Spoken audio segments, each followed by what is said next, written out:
I want to talk about the Complete Lubrication. Some of you may have downloaded that when you clicked on it.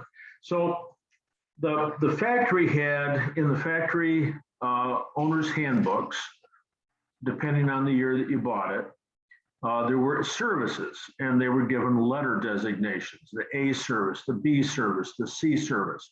Might have been at 750 miles, come back and get the head torqued and the valves adjusted. Might have been at 24,000 miles. It might have been at 37,500 miles. Might have been at 49,800 miles. Crazy mileage, all determined by the federal government to come back and have emissions stuff sorted out and attended to. So I took all of the suggestions from all of those and combined them with things that we saw in the shop that went faulty over a period of time on an MGB. Although we use the same list. I've got a list like this it's not up on the website, for MGAs and T-types. It has nothing to do with the engine. You can make a case that, geez, if you're gonna spend all this time and go through all this, I mean, check the compression. Just check the compression, because if the compression is like 150, 150, 0, 150, what's the point of doing a complete lube? You've got a lot of engine work ahead of you. Anyway, there's no end to how many different routes you can take from this complete lube, but I used to sell it, it was the most common service that we sold, and it was not inexpensive. It was 6 hours of work. So there's $600 at $100 an hour, plus oils and filters and stuff like that. So there's another $100, and you always find stuff wrong. And if it's simple, I mean, if it's like something great big, right front shock is bad, you don't just change that as you go along, but you talk to the customer and you tell them straight up, the rear brakes are the most commonly, the most common fault in the car is the rear brakes leaking or freezing up and not working. If we're gonna do a complete lube and the brakes are bad, should we do them at the same time? And geez, the rear brakes are running $400 or something by the time you're done with the shoes and the cylinders and the seals and the turn drums and everything. So anyway, this complete lube could easily push $1,000.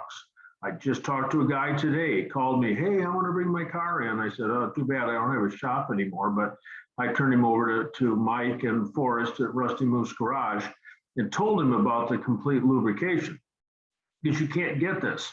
You can't go to your local shop and say, oh, I want a complete lube. They go, what's that? Unless you bring them the list, and that's a really nice list to follow. So I want to hit some high points on this, and then we can go, talk more about the lube and get over to our chat. But the first thing you do is you look at the car. Well, you go out and drive it, and see what the oil pressure is. The oil pressure, just like when you go in the doctor's office and they put the cuff on your arm, boy, you can tell a whole lot from oil pressure. And if the oil pressure's in the toilet, I mean, it's like 40 pounds or something on the road, it's like, whoa, we got great big problems here. Maybe you always change the oil and filter first, but you make sure that that's okay. Before you take it out, you inflate the tires just to make sure that it handles correctly, and then push it. The test drive is pushing it, taking it to its limit, testing it. So anyway, when you get back from that test drive, you bounce the corners of the car. Are they bouncy, or are they nice and stiff? Are the shocks good? You check the ride height by taking a tape measure and going from the floor through the center of the wheel to the bottom of the chrome strip. That should be consistently even throughout I guess that's redundant, on all four corners. If it's 28 7/8 inches on all four corners, you can't help it, you can't get any better than that.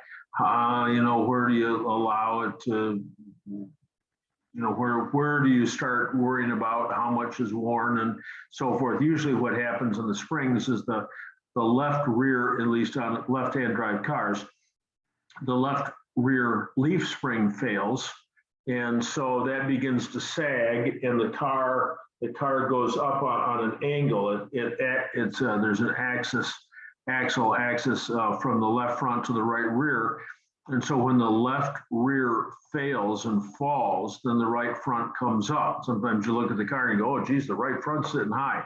Well, yeah, okay, it is, but it's not because the coil springs are bad, it's because the leaf springs are bad. Anyway, you get the car up in the air and you spin the wheels and you look at the wheels. Are they doing this? You know, you look at the tread, you read the date codes, you put your hand on it and you spin it. Are there scallops? Are there lumps?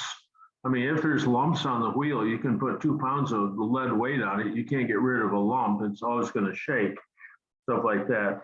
Drain out the engine, the gearbox, the differential, just drain those all out. While those are draining, we go to work on the rear brakes, take the adjusters off, take the drums off, look inside there and see what's going on.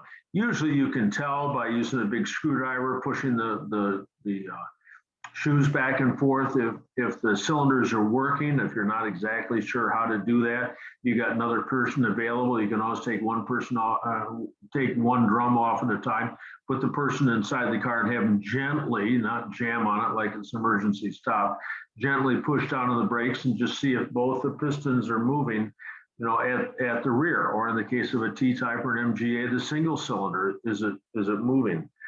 So we do all that, sand the shoes and sand the drums and lube up the brake adjuster with the high temp white grease, and then exercise the handbrake. So that takes about 3 people to exercise the handbrake. You got one person inside who's pulling up and down on the lever. You've disconnected the handbrake cable from the left rear of the car, and you got someone who's grasped the inner cable, the end of the inner cable with a pair of vice grips, and he's pulling on that. So as the person inside pulls up, the person in the back comes in, and you go back and forth and back and forth. And then the third person, if there's a grease jerk on the cable, is very slowly pumping grease into the cable while you do this. And if you exercise it 50 times, literally 50 times, you know, you can make it just glide, whereas before it might have been really stiff. Cables are cheap, 20 bucks. You never get the right one. There's about eight different cables or 12 different cables between 1962 and 1980, and they all look the same. At least Moss has got a diagram now of how long things are supposed to be, but because they all look the same, you get it, you put it on the card, you go, can't believe it's too long, it's too short, something or other. It's a real hassle to change the cable. Cables are cheap, but it's a hassle to change them, and you often get a wrong one. So make the one that's on your car work correctly. We check the U-joint, we check the bolts front and rear on the U-joint to make sure that it's fastened snugly to the back end of the gearbox and the front of the differential. You look to make sure that the 2 fixed axes are parallel. If somebody's taken the drive shaft apart and put it back together, or worst you can have it is 90 degrees off, and you don't get any U-joint action, and the whole car thumps as you're running down the road, and finally something fails. Anyway, you can check the U-joints, make sure those are okay. You look at the fuel system, look for leaks, stuff like that. You look at the exhaust, look for leaks. Then there's the air vent bulb. You know, on the front of the windscreen on the MGB is that pretty good size hole into which the air moves to run into the heater or into the dash vents, depending on the year of the car. And water goes in there too. So to keep it from filling up and splashing out on your feet every time you go around a corner, there's a little bulb that hangs down underneath, and then it gets crudded up with leaves and sticks and dead mice and who knows what. Anyway, we go underneath there with a long screwdriver and poke it up through that and take an air gun and put the air gun underneath there, 100, 120 pounds, and go and blow this phenomenal amount of junk up out of the heater box and just get it clean. So you end up having to refill the gearbox and the engine. You go to the front suspension, you tighten up the front shocks, you grease everything up there. You can use long bars to see what's loose. jiggle stuff around, or the kingpins loose. That's why one of the things, that's why you take the test drive at the beginning to listen. You know, if there's a clunk in the right front, well then, you know, when it's up in the air, you can get a big pry bar and you can fiddle around and find out what that clunk is. Is it bad? Is it not? Usually a clunk in the front end is just really disconcerting. It rarely evidences itself in something really terrible. Kingpins can get just horribly worn. They still work just fine. You lube up the rack and pinion. Oh my gosh, that's why we're doing this. I'm driving my MGA the other night and I'm thinking, what is wrong with this? You know what? I don't have enough air in my tires, and I check, and man, they're down to 28. So I push them up to 30, but that isn't it. You know, and I'm thinking, what in the world? I just got new rims on the tires. What, the centrifugal force? How come it doesn't? It's not smooth. They're like, oh, because it's out of oil. When's the last time I did a complete lube on my MGA? A while ago. So anyway, so that's why we're doing the complete lube, talking about it tonight, because I got to put oil in my rack and pinion. Lube up the bonnet cable, the vent controls. Underneath the bonnet, there's things like hoses and belts and all that kind of stuff. The cooling system, you know, a midget 1500 has, I don't know, 17 clamps on it, some phenomenal amount of clamps. And if you just put a screwdriver on the clamp or a nut driver on the clamp and turn it, you go, yeah, it's tight. No, it's not. You don't know it's tight. You got to loosen it. You got to loosen every one, shoot some grease on it, it's nice oil, something, and tighten it down again, because you don't know it's tight. And those hoses that come up against the, you know, you got the fittings that come out of the heater box on an MGB, and the hose goes over it, and then there's a clamp that goes around it, and here's the heater box. They'll start to leak, and they'll squirt antifreeze into the inside of the heater. And you go, oh my God, my heater core's got a hole in it. Well, you'd think so, because you get an antifreeze on the windscreen, but you don't. The heater cores don't go bad. I mean, I've got all these rules. That's one of the rules. Heater cores don't go bad. Of course, there are exceptions, but they're really rare. More often than not, it's just the leaking hose. So if you just, you know, tighten up the hose clamp or put a better hose clamp on it, you can avoid getting like greasy stuff on your windshield, or getting confused and changing your heater matrix when you don't have to. So there's all that kind of stuff underneath there. Take the fuse box off the car, you sandblast it, or clean it up however you can. The carburetors, the air filters, the wipers, the interior of the car, you make sure that the window winders are all okay. You grease up the seat slides, tighten up the door strikers, tighten up where the soft top goes into the car. All this stuff just comes loose over a period of time, and your car wants to be lubricated. The door latches want oil, not WD-40. That does in a pinch, but WD-40 really offers no real lubrication. Oil's where the lubrication is, absolutely. And then you take the battery. We used to take the battery out of the car. We'd wash it. We'd make sure that it was seat, and put it back in with some new clamps. Make sure that it goes in really snugly. It's held down. I just talked to Forrest at Rusty Moose Garage, and they had an MGA come in that the battery had turned sideways and shorted out back there.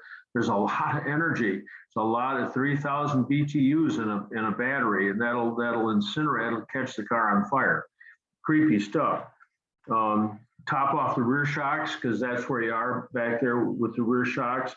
Make sure the seat belts are okay. Walk around the outside of the car, feel all the overriders and the mirrors. That's that stuff that rattles, you know, when you're driving down the road, and as soon as you turn the car off, you forget all about it until you get back into the car again. You go, why didn't I remember to get the Phillips screwdriver out and tighten up the rear view mirror? And then it happens again and again. That's why we include that on the lube. So if you've forgotten, we catch it. And then the operation of all the lights.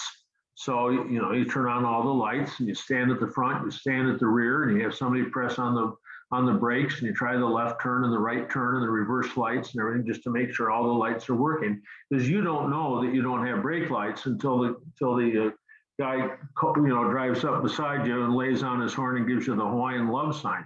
Then you know that you need a pair of 1157s in the back. But you just wouldn't know that you didn't have brake lights. So anyway, those are all the things. That's obviously real fast. And I'm more than happy to talk about any part of that or how to do it. And there are different complete lubes for MGBs and T-types and midget 1500s. And I don't think I ever made one up for a magnet, but it's the same. It's the same idea. Magnets are easier. They got, so are MGCs. They got tube type shocks in the front. So we got 128 people on right now. And I'm going to start off here at the first on the chat. Again, the chat's over on the right-hand side. You can position the chat over on the right-hand side by clicking on the bottom of your screen and going there. Every time I'll call on people and you can unmute yourself, and I'm happy to, we can discuss whatever you've brought up on chat, see if we can get the problem solved. If you as a viewer want to come on and say, oh, dude, I just used this magic stuff, or no, you're wrong. You got to use a 1/8 BSF wrench. If you got something to add, just go ahead and add it. And then when I'm done, I got to hit mute all, because there's pots and pans and barking dogs and granddaughters showing their grandpas how to get on the internet and all kinds of background noise. So I don't hit mute all because I don't like it. It's just because there's all that background noise.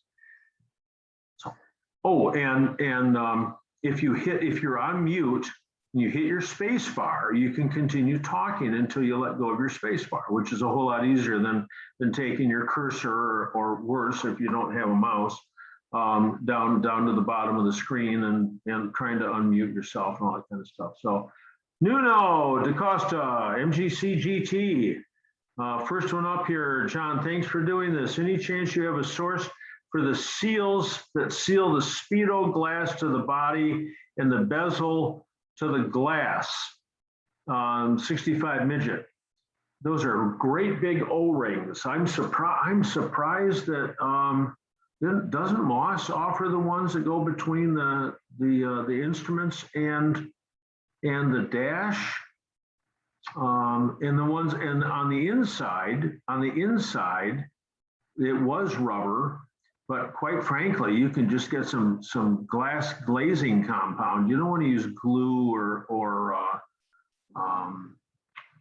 silicone sealant, because then if you do want to pop the glass off, it's just it adheres so snugly. But you can use a little bit of glazing compound.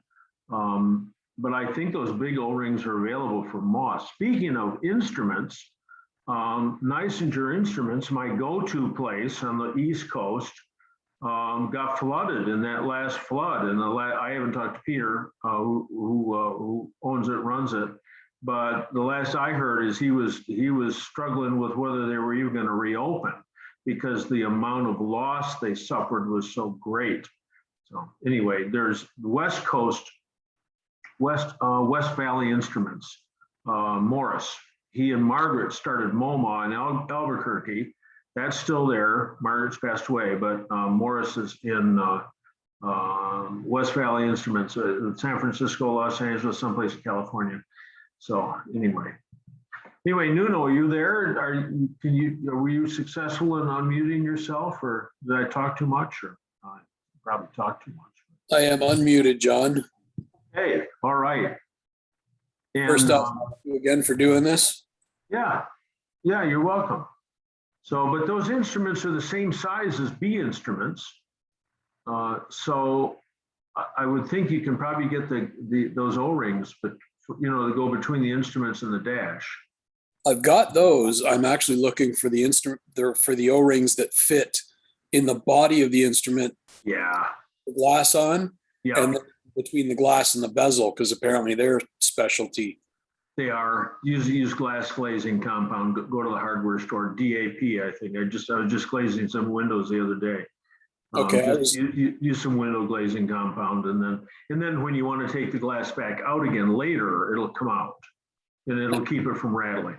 Yeah, perfect. Awesome. Thank you, John. Okay, all right. Okay, Denny, to everybody, seals are available from Nicenger. Okay, all right. But again, Nicenger is having trouble right now. So, Rich, John, I had my third tube failure in my tires. Folds in the inner tube. What is the correct size and what is normally done to keep the folds from developing? So Rich, which Rich have I got here? You can unmute yourself. Let us know your year and model and where you're from. Oh, I too guess bad. the space bar didn't work with my Mac.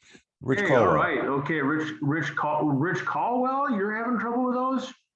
Yeah, I mean, I put new tires on, Okay. and you know, I went to the tire shop today, and he pulls it out. I can see multiple folds in there, and one of them, it's really interesting. I've got like someone took a razor blade and made Okay, little lines. so the normal way is, you know, you put a whole lot of baby powder in there, which is like dry, dry grease, right? It slips around. You inflate the tube, you deflate the tube. You inflate the tube, you deflate the tube. You inflate the tube, you deflate the tube. Bouncing the tire up and down all the time. Or you go to a motorcycle shop where they do this all day long. There we go. Tire places don't, I mean, to be fair, I mean, you got somebody who didn't even know tubes ever came in tires, or they read you the company line that it's illegal to put tubes in the tires because your tires might catch on fire. I did hear that. So anyway, The second part of that is what size? There's warnings all over the place. Don't put multiple, or don't put oversized tube. And yet the numbers on the tube, or I took a picture of it here. It says 155/165/15. Sounds like you got the right tubes. You just got a bad technique in installing them. So that's inflating and deflating is the way that I know of that people. That did not happen today. So deflate, take it back. I didn't get the wheel balanced. The guy didn't know what he was doing. He put cone on the inside and the outer, and it said stop. You have the wrong tool. They didn't know what I was talking about. Take it to a motorcycle shop. Okay. Those Harley Davidson wheels are the same size as a wheel from a B. It looks like it when they drive up next to me. So okay, thank you. Okay, all right, okay. And Rich is from Houston, Texas. So Greg Swartley, Greg, you can unmute yourself. Greg, are you on here? I'm here, John. All right, okay. So Greg, where are you calling from, Greg? I'm in Bowmansville, Pennsylvania. All right, PA. How often should the complete lube be done? I used to tell people every 12,000 miles or every 5 years, okay? I mean, that's what I told people. Is that based on scientific, like data collection? Absolutely not. That's right, just right from the gut. And we had one guy, Johnny, he was a salesman. He drove his MGB everywhere, and we did 3 complete lubes in just over a year because every 12,000 miles he came in and had one done. So you're going to change the oil, of course, just before you store it. But the complete lube and everything, as often as it needs it, what kind of answer is that? 12,000 miles, 5 years. That's what I tell you. Awesome. Thank you. Okie doke. All right, I'm going to hit mute all here. Just okay. From Doug Miller. All right. Well, here's a testimony from Doug. I had John do the complete lube when he had his shop. It's extremely beneficial. He found several issues that could have affected the safety of the car. Okay, along with some items I would have never found. He sent me a checklist with comments of what they found. I would not call this an expense. I would call this an investment. Doug, you're looking for a job as a salesman for the new University Motors? So Doug, you unmute yourself. Where's Doug from? No, Doug's trying to unmute himself anyway. So yeah, this is yeah, I mean, how would you ever know? I mean, there's like the front shock on your car. You wouldn't know that it was all set to come off. You wouldn't even know it came off. If I'm you here, were John. Yay, all right, Doug. Hey, if you're looking for a salesman, what are you paying?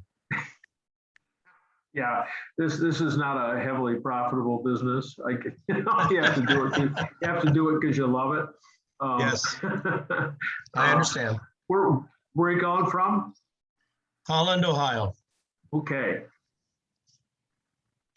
So yeah, we had one guy, John, he worked at like Continental Can Company, and he's driving down the expressway, and his shock's his TD, and his shock completely separated from the frame. And somebody drove up next to him pointing, and the wheel's still running straight up and down. Well, not totally straight. It must have been at some severe angle or something, but he was clueless. Anyway, the shock just came off the car. If that had received a complete lubrication and we tightened up the shocks, then that wouldn't have happened. So anyway, that complete lube is such a nice thing to do, you know, and if you don't know what you're doing yourself, it's okay. If you got the time, you can figure it out. Well, Okay. and, you know, as old as these cars are getting and going to get, it makes a lot of sense to have a fresh set of eyes look at it. You know, you get blind, eye blind, nose blind, however that cliche goes, to some things you just bypass it. So that's why I said it's an investment. I was very happy with the findings, and yeah, I think it's just a good idea.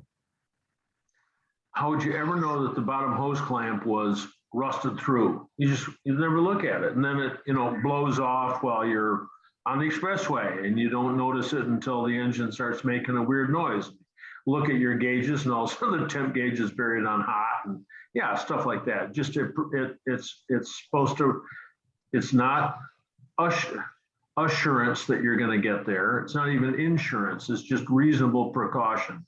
You know, that you've done everything you can to make the car as safe and as reliable as you can.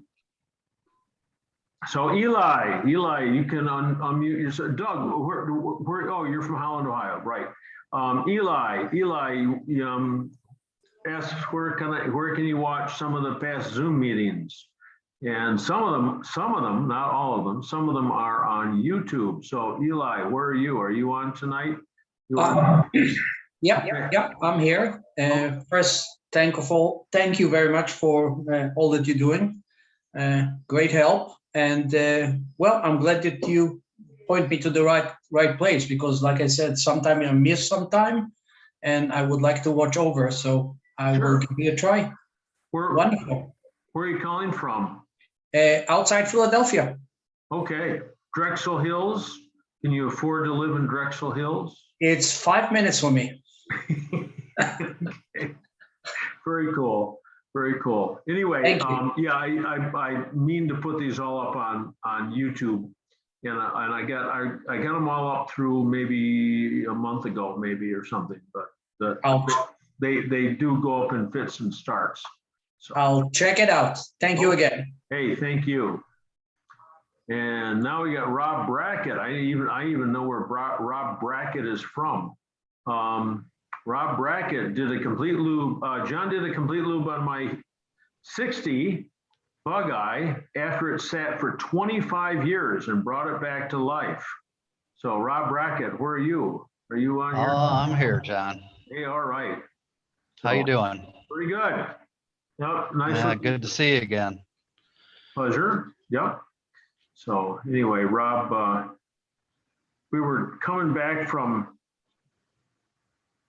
the one in Kalamazoo, Mad Dogs. We were coming back from Mad Dogs one time, and I don't know, I was following Rob, or Rob was following me, and all of a sudden his car is like not running right, and burned a valve, and just like some old British instruction manual, would you leave that at the shop or something? I can't remember, but we gave you a handful of valves or something or other, and you found a valve that fit and you lapped it into place and put it back together and it ran again. Yep, you had me up and running the next week. I limped it over there on 3 cylinders after I limped it home from the Gilmore. Yeah. And yep, out digging out of an old bucket full of old valves, we found one that fit good, lapped it in, and it's still in there running.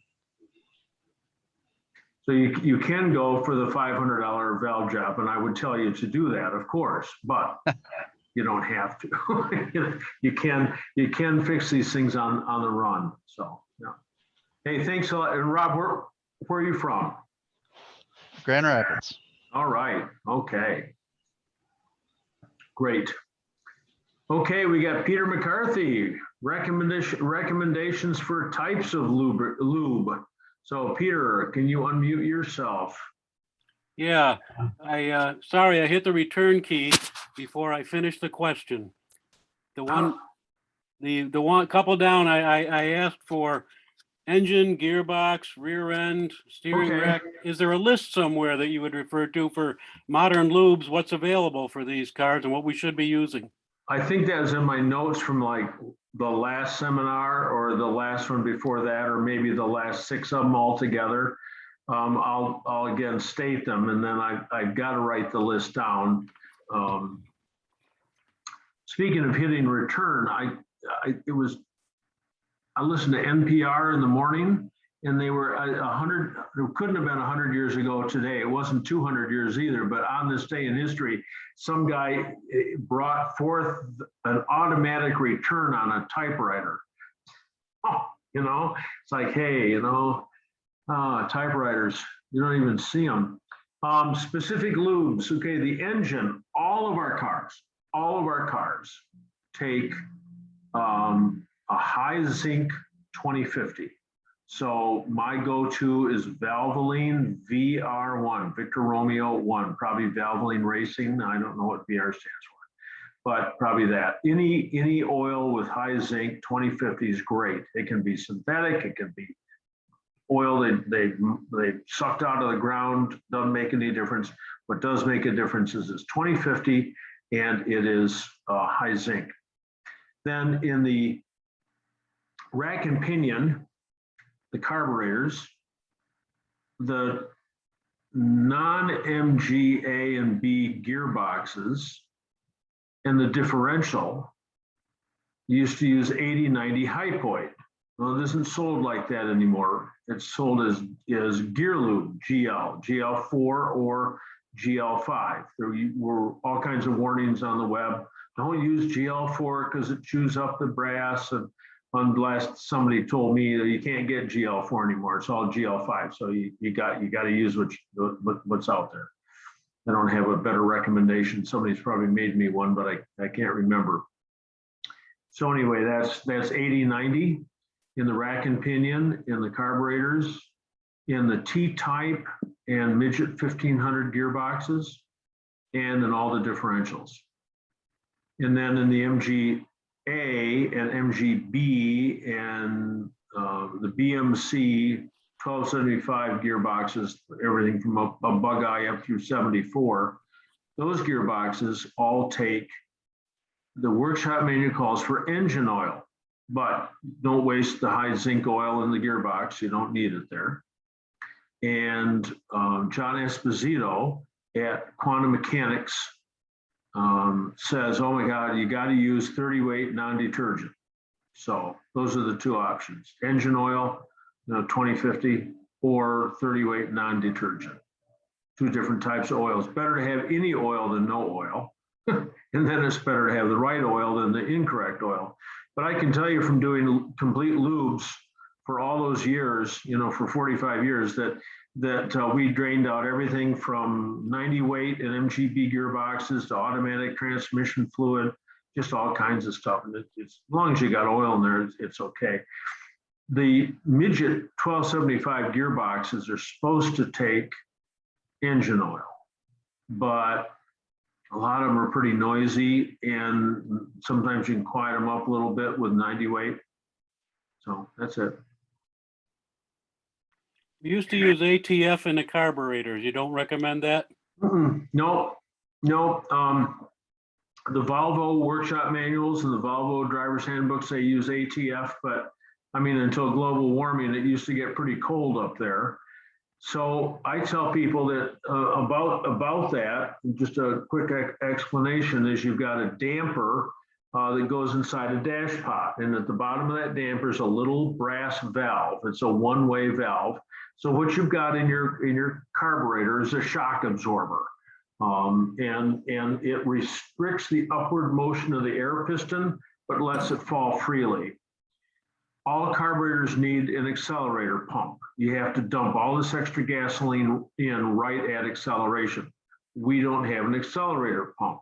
Instead, we artificially limit how quickly that air piston can rise. And because it doesn't rise as quickly as it might with no oil, the 90 weight gear oil holds the venturi a little smaller, a little longer than it would be with a lighter weight oil.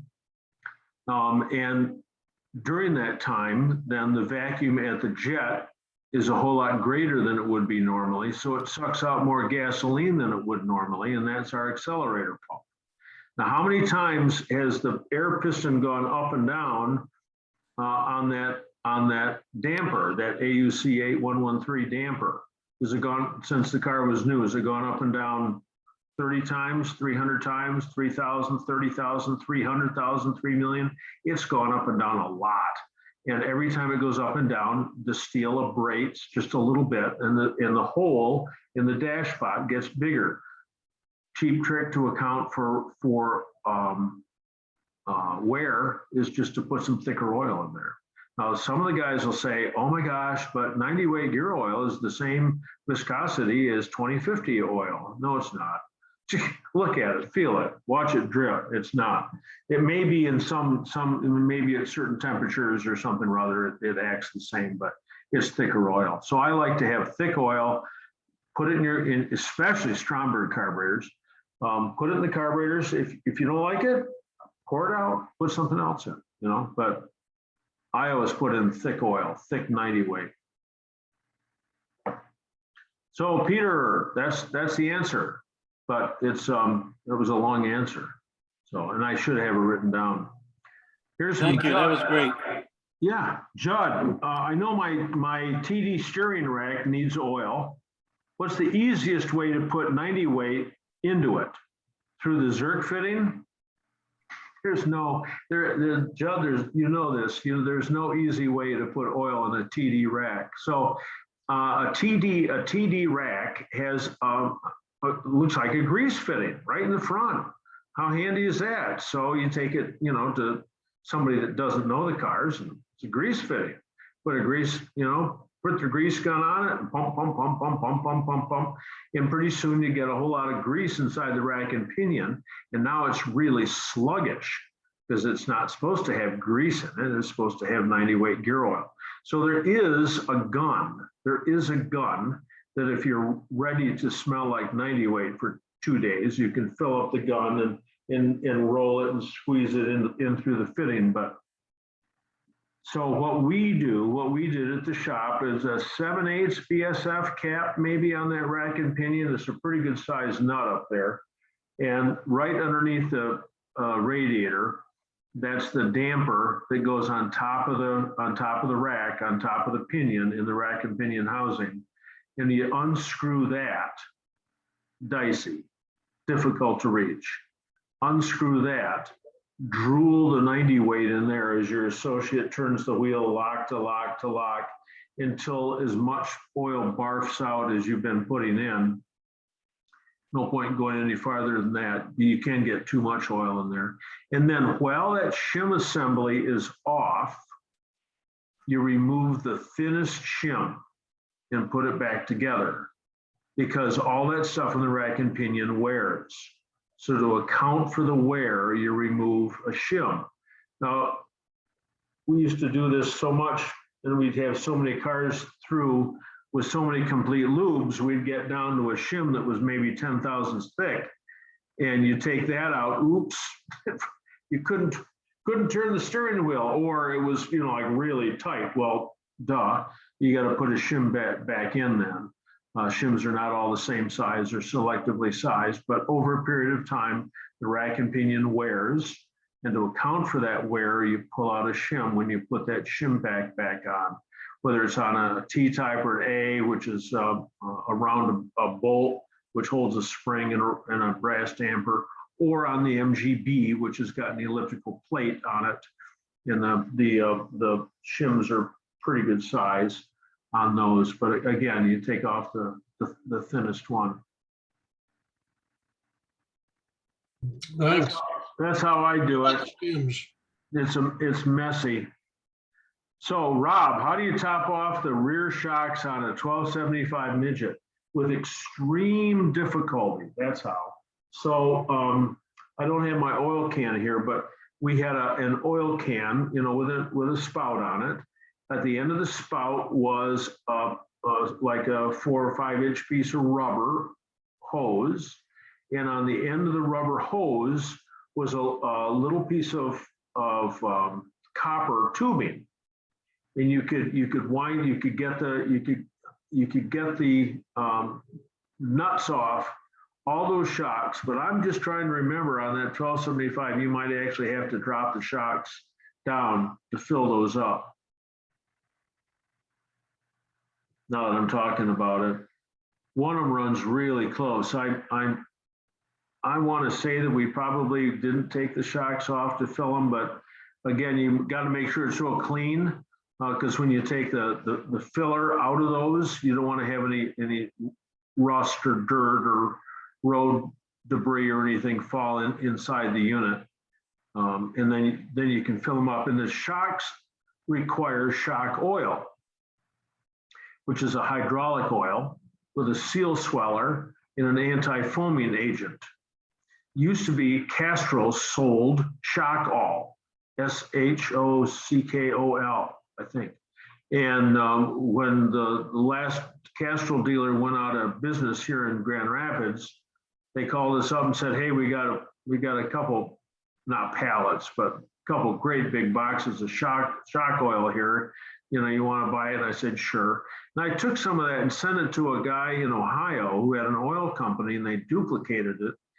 Normally it's in 20 weight, but I said, just stiffen it up, get it in 50 weight. So now when I go to fill up a shock, Lucas, the oil trade name Lucas, they make, it's like STP for hydraulic units. It's a real thick oil. So you can put that inside your shock. Maybe if Peter Caldwell's not online here, he won't badger me too much about it. But you put that thicker oil inside the shock, and it thickens up the oil inside, and it makes the shock a little stiffer too. So, okay. Now we're down to Eric Van Noot. So Eric just has weighed in and says, I take the Zerk out and squirt the oil in with a kid's medicine syringe and then replace the Zerk. Sure. If you can get enough oil in, you know. Yeah, that's the trick, but you know, it's as you pointed out, some oil is better than no oil, right? That's right. That's right. So that's some people lift up the outer clamp on the tie rod and put the end of the oil can into the boot and fill it like that. That's okay. The way that I prefer doing it allows you to remove that thinnest shim and tighten up the steering a little bit, so your steering doesn't have 5 degrees of 2 degrees, 1 degree of rotational free play at the wheel, because the pinion's turning and the rack is not. So, Eric, where are you from?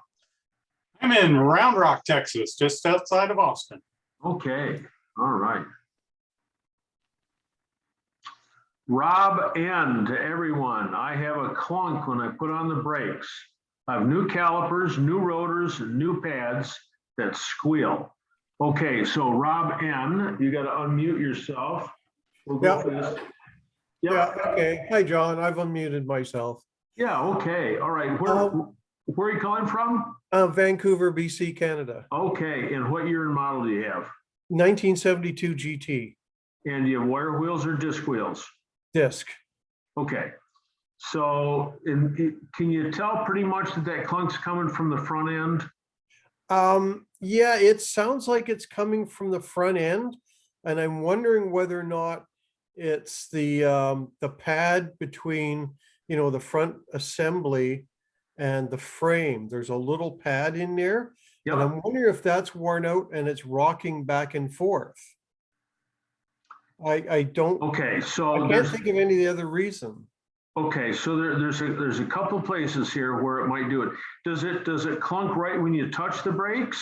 Or does it clunk right at the very end of braking? Right at the very end. Okay, so I want to propose to you that the bottom of the key, and I don't have all the stuff here, and I don't have, got to use my hands for my description. You got the A arms that come up, right? Right. Out at the end, and you got the kingpin, and the way that it's supposed to work is that when the car goes up and down, I mean, the kingpin stays in the same place, but it's easier to show the kingpin moving.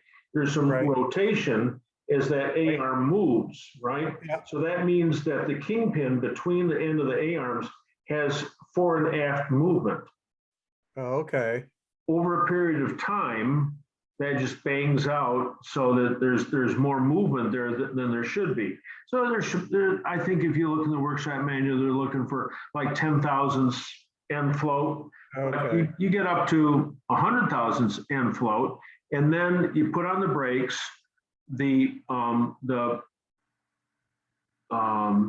kingpin and the calipers and the wheel all come to a stop, and then right at the very end, the car continues to move forward through that 100 thousandths of an inch, and the rear A arm hits the bottom. So how can you find this out? So you're gonna jack up the front of the car, put jack stands underneath the frame, and then you take your trolley jack and jack up against the cross member underneath, you know, and raise and lower it. And is the cross member loose from the body? I mean, you can tell. If it's up on a hoist, you just put your shoulder underneath the wheel and you just push up and down. And that cross member, I've seen cross members tunk, tunk, tunk, tunk. They're horrible, horrible. Yeah. But they don't go anywhere because all the weight of the car is sitting on it, you know. On the front end, then you need to get a great big long, I can't gesture, great big long screwdriver, and you wedge it between the A arms and the kingpin and try to get the kingpin to move fore and aft. But I'll bet that's the problem that you've got. Yeah, okay. That makes sense because when I haven't done anything, I've rebuilt everything except for the front suspension. And I've got the kit from Moss, and I've got a new set of A-arms because that bolt that goes through the A-arms in the bottom of the pin that never gets lubricated, it's rusted solid. And the A-arms where that bolt goes through is actually oval.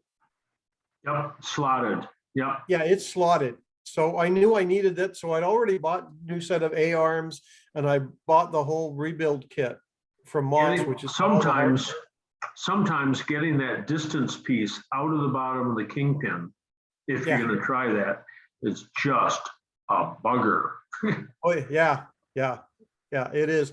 And I can't remember if it was you or somebody else that actually in that bolt that goes through the bottom ground a little divot in it. So when you put the grease in, it's got something to go into to flow out. Well, yeah, the problem is you've got one grease zerk at the bottom and another grease zerk partway up the kingpin, but you got one grease zerk at the bottom, and the grease only goes to where it's easiest for the grease to go, which means it goes to one place, and then the 8 other places it ought to go, it doesn't. So the more open, I know on the distance pieces, I remember reading in maybe one of the British magazines about somebody that taking the brand new distance piece, chuck that up in a lathe, put a V, just a slight one in the middle of it, and then drilled a hole through it so it would go down and lubricate the bolt. I mean, how much do you want to, if you take it all apart and lube it all up and use anti-seize, I hate anti-seize, but I was just using it today on a front suspension on a 75 MGB. And because it just gets everywhere. It just gets everywhere. If you assemble all that up with anti-seize, you don't have to worry about it freezing up again. Okay, that answers that question a whole bunch. Just a comment, when I've used to fill the front rack and pinion, where those spacers are. Yeah. And you pull that out, and then there's the piston, and then underneath the piston is that little brass piece. Well, when I filled that, how I've done it, I've got about a 2-foot long hose, and I guess it's about a 3/8 inch hose attached to a funnel. And I fill it that way, and it does overflow a little bit on it. But I also use the same thing for the rear differential. When I'm filling that up, I go through the battery box, put it in the hole on the top, or run it around to the front end so that it flows down, and you can get at it because it's on the top filler, right? On those. Yeah, but that's because it was 100 degrees Fahrenheit up there about a month ago, right? Yeah. If it's cool, oh my gosh, you can wait 8 days for that oil to run through. But if you get the oil warm, if you do oil warm, and it does. Yeah, it takes a little while, but I found just a funnel with a 2-foot long hose. I can get it both places really easily. I had a guy come up and help me with my daughter's car. And you just get used to doing stuff your own way, and you don't even think of anything else. And he had some kind of push thing with a outlet on it, and we put a tube on that same like 3/8 tubing or something from that up into the diff. And you gotta wait for it. Yeah, it's such thick stuff. You gotta wait for it forever. But yeah, especially the front rack and pinion, where you can adjust it by taking out that thinner shim or whatever. Right. I think that's the way to go when you're filling that, rather than through the boot. Yep. Okay, well, that's all the questions I had. Thank you very much. Okay, great. When's the border supposed to open? Do you know? Last I heard of the 21st of October. Or? I have no idea. They keep Okay. pushing it off. Okay. They keep pushing it off. Okay. Okay, thank you very much. Ray Milo says Moss carries those O-rings but we've talked about that. So Steve Kilius, the dreaded MGB clunk seemingly from the rear end. Steve, you can unmute yourself. I've done the thrust. Yep. Where are you calling from? I'm in Somerville, South Carolina, outside of Charleston. Yeah, it says right there on my screen. So you've got a clunk that comes from the rear end. You've done the thrust washers, the drive shaft, and the U-joints are new. Tighten the springs and all the new bushings. The shocks are tight. New ends up sway bar. You have wire wheels or disc wheels? Disc wheels. It's a 78, 79, and I say that because it's titled a 78, but by VIN, it's a 79. Okay. And just in case that makes a difference. But it's disc wheels, and I have done everything that anybody's told me from the MG experience and every other place I've looked. I'm running out of ideas rather than it's simply something in the rear end itself, but it's quiet. There's no noise coming from the rear end other than that clunk when you load and unload with the throttle. Well, just for everybody else, and you've done all this stuff too, you start at the flange at the gearbox and make sure the nut on that's tight. Make sure the nuts between the gearbox and the drive shaft are tight. Then there's the slip joint on the drive shaft. And that can, if you grab both parts of the drive shaft, you can see if there's any play in that. Obviously the axes are vertical. You go to the differential and you got 4 bolts that hold the drive shaft into there. Those are tight. If it's a clunk, then it's from the center of the diff, but it's not a clack. You're not getting a clack. You're getting a clack. It's very metallic sounding. Well, okay. If it's a clack, I wrote an article years ago for the B register. This is clunks and clicks or something. And there's a particular fault, a clack, that you accelerate and decelerate, and it's just clack, clack, clack, clack. And that is because the rear shocks are loose on the frame. You tighten those up? I have gone in there and looked at all of that, tightened all of that. I cannot find anything to explain this. Yep. Okay, and you've tightened up the bolt that goes through the end of the anti-sway bar, the rear sway bar. Yep. I put the new ends on the sway bar. I put new bushings on. I've looked for anything that might be touching. I'll go back and check all those things again, but this has been something I've crawled around this car for a year and a half trying to solve that. It's hard to duplicate it up in the air. You know, it's not a good idea to run the car at 60 miles an hour on jack stands. I mean, because it'll wreck the diff. Those spider gears are designed to take you around the corner, but not to free float. It's 60 miles an hour. They'll break. So they're inside the differential. You've got the washers that go on the differential and pinion wheels.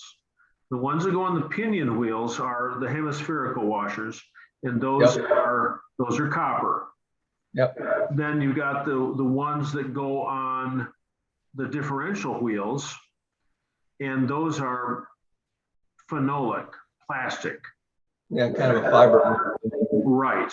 And which is kind of handy because when they start to break up, they go through the gears and there's no evidence of them at all. They're completely gone in the end. The earlier cars, the banjo differentials, which used the same size spider gears, had brass copper washers there. Do you have any ability to have any copper washers manufactured? Do you know anybody who's got?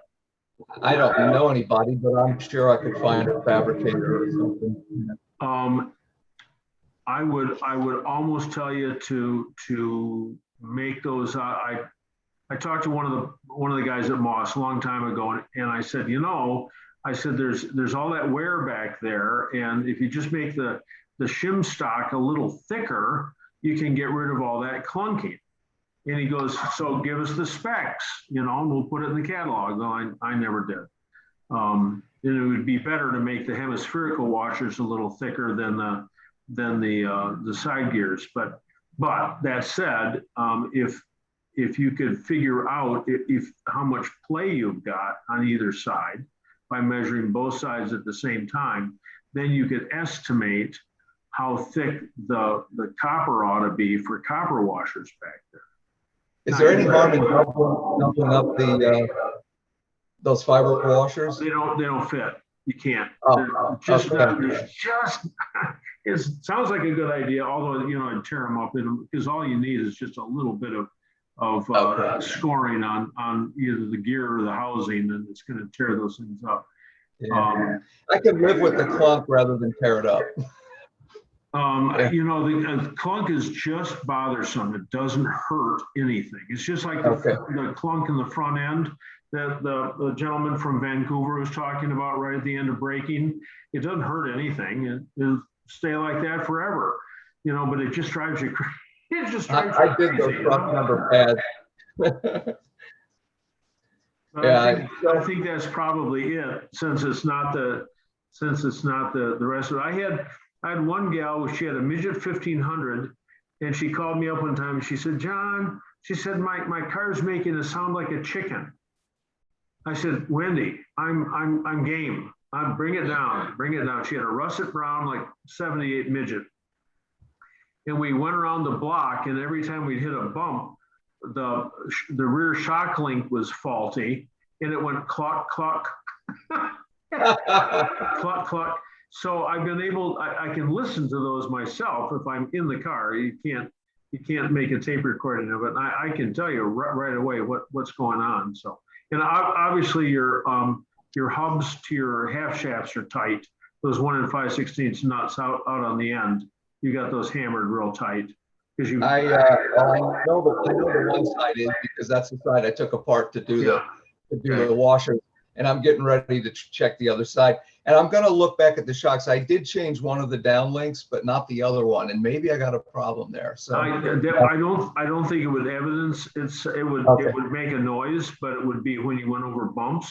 It wouldn't be an acceleration and deceleration. Yeah, it's definitely on the loading and unloading. You get that clack, clack, and I think clack is more accurate. So, all right. That's textbook case. That's the rear sway bar. But how can it be? You know, because that's 11/16 and 3/4. No, 5/8 and 11/16. Real long wrenches. That's part of the complete lube. It's right on there. All right, I'll check it out. Crank those things up. Yeah. So, well, good luck. Well, thank you very much, and thanks for all you do. It's nice to meet you. That's very kind. Thank you very much. Okay, let's see. Next one up. We got Sean Allen. Hey, John, I have a 63B. Hey, how cool is that? With a generator. I'm looking to upgrade to an alternator.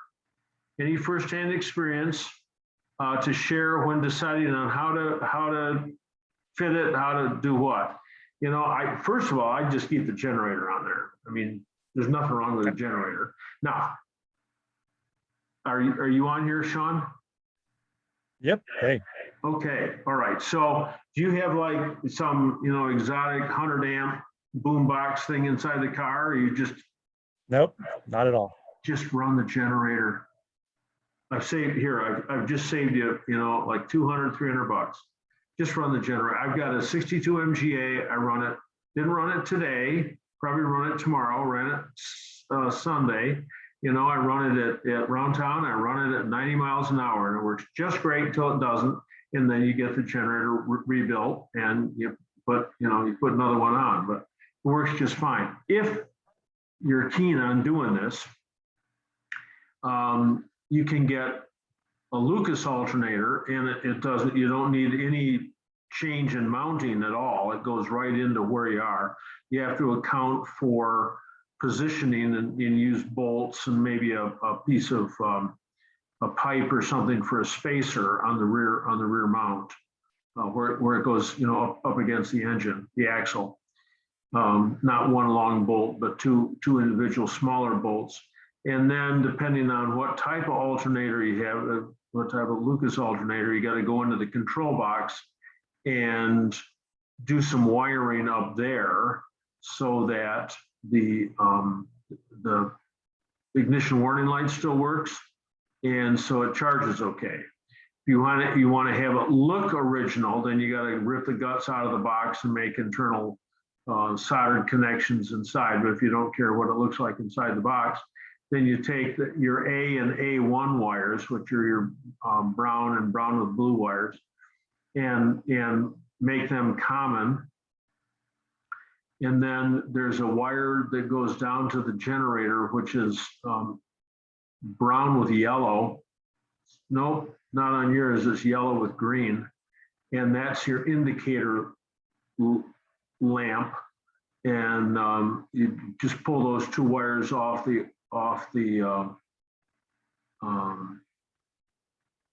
control box and put them together, and then your ignition warning light will work as long as you take that yellow with green and hook it up to the indicator lead on the alternator. So it's pretty straightforward job to do. And you can always buy some General Motors alternator that's just, they never fail. The Saturn alternator, oh my God, you can get 100 amps out of it for what? It's like, oh, I can get 100 amps out of this alternator. It's like, dude, you don't need it, So, but I'm generator's just fine.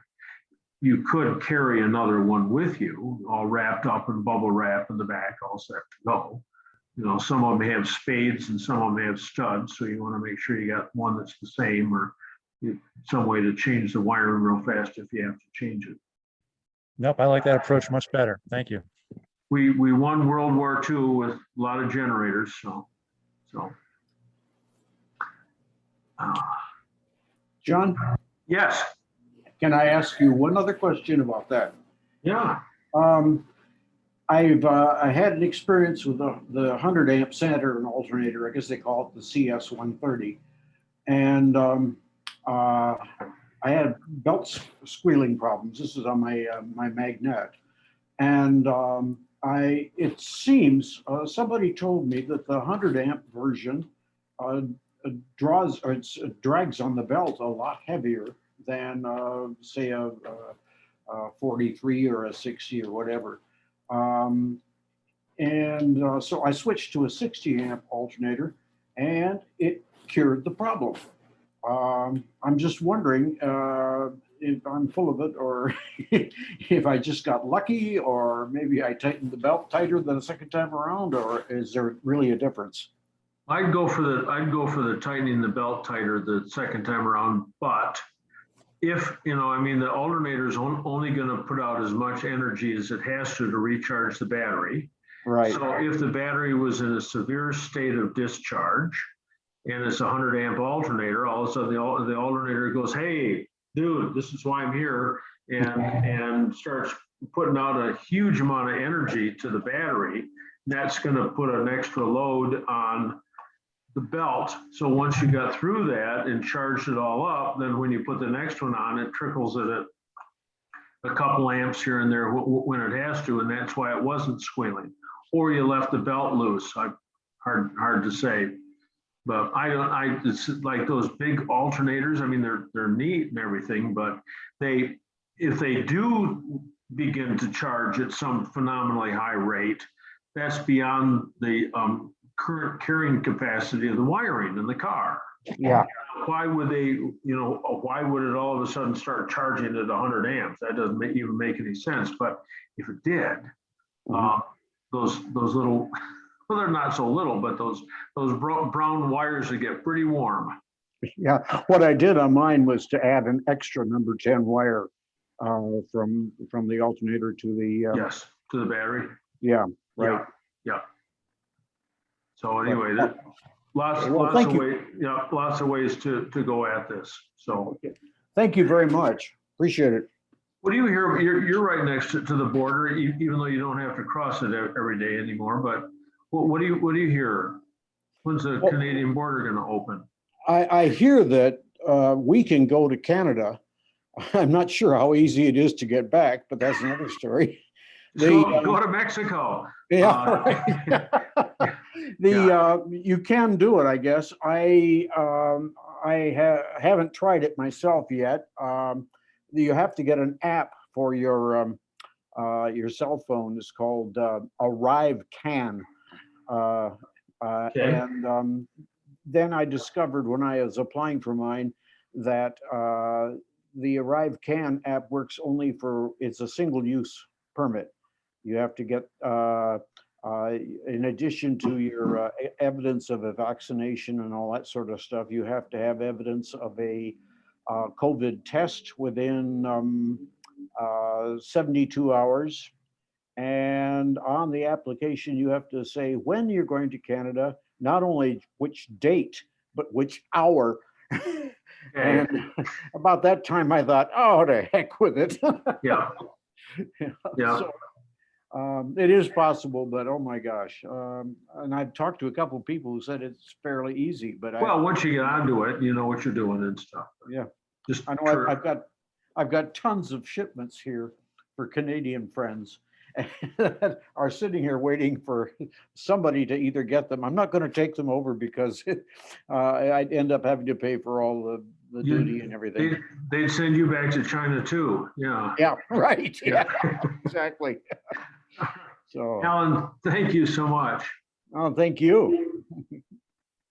Okay, so here we go from Scott to everyone. John, not specifically a lube question, but do you recommend any spray to put on the head gaskets during installation? No, dry. Put them on dry.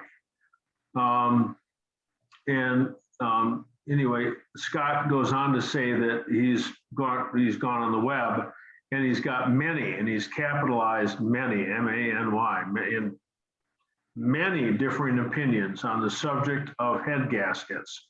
Yes, but my advice, sir, put it on dry. So are you still on, Scott?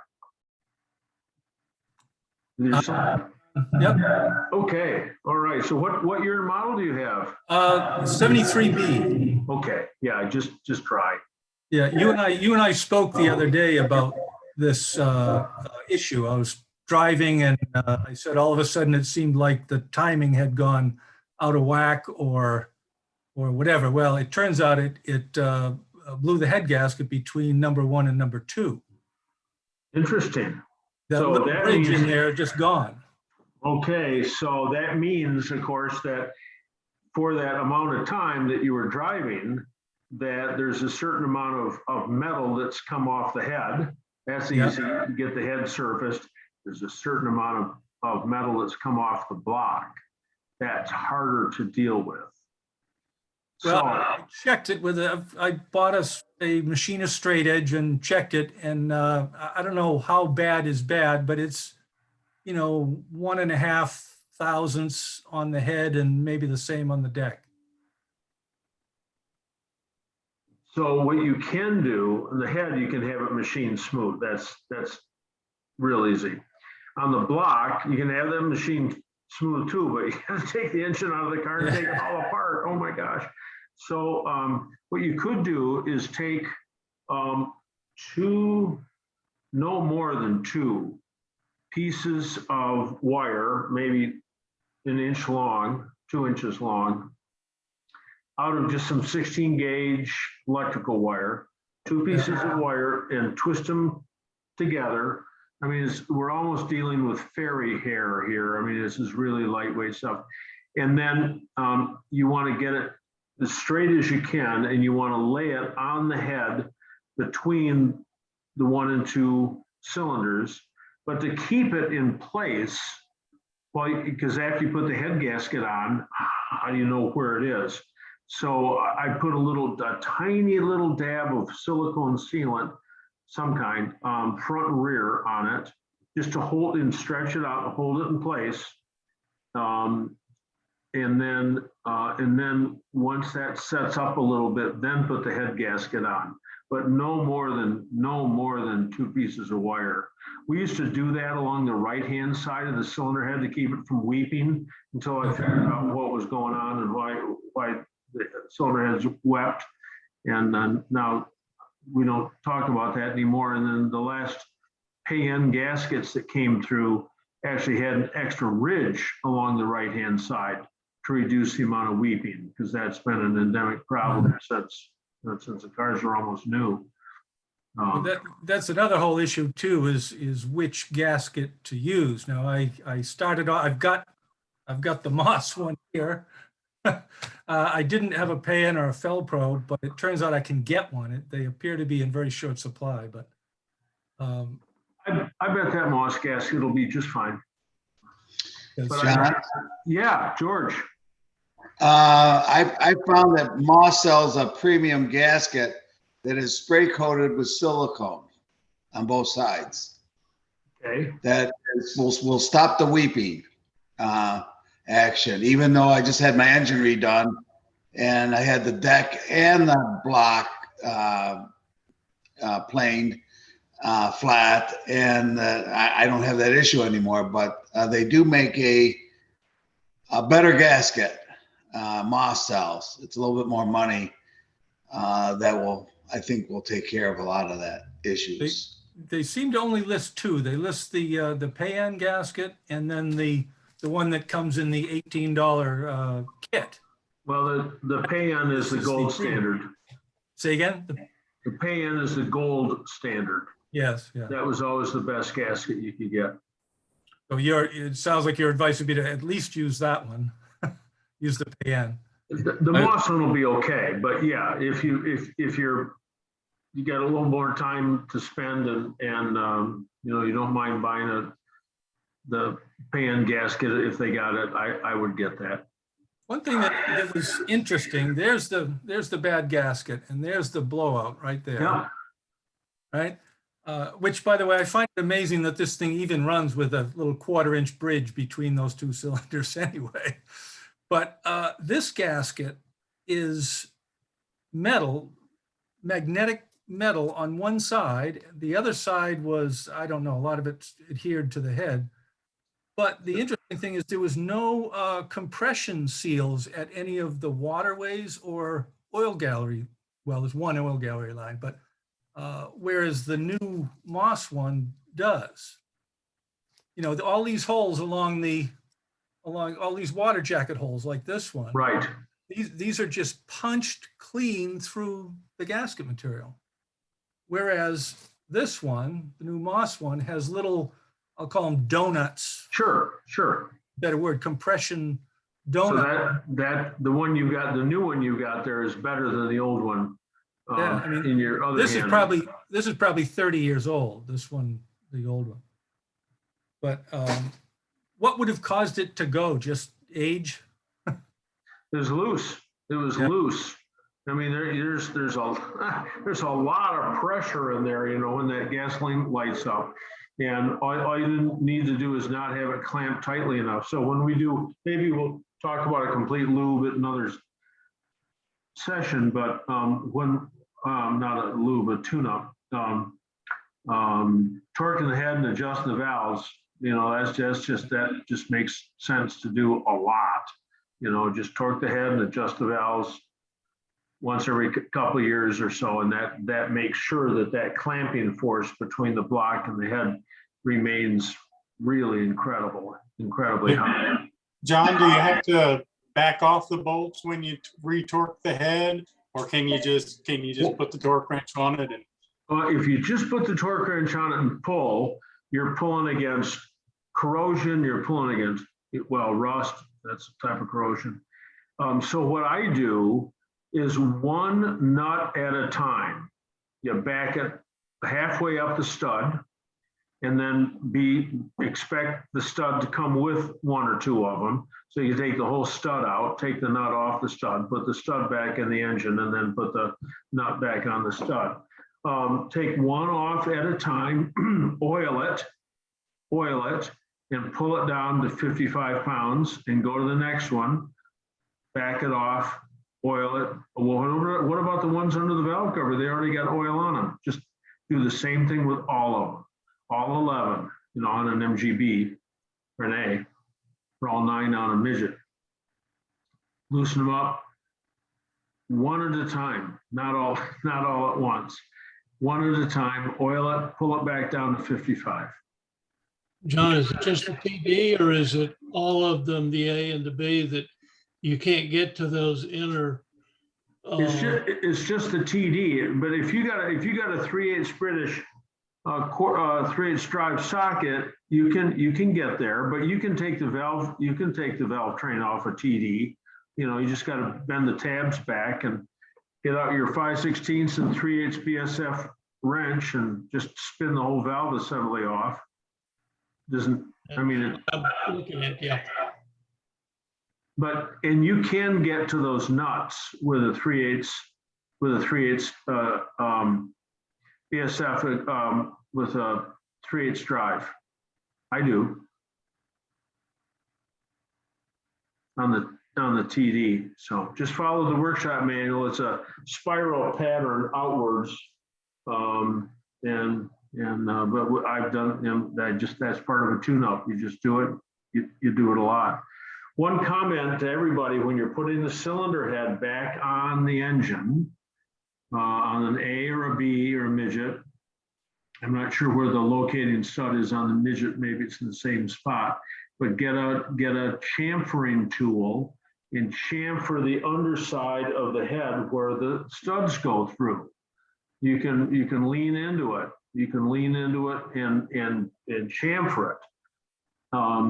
Right now there are 11, like MGB. There's 11 studs, and 10 of those are, well, all of them are 3/8 studs, and 10 of them go through 7/16 holes.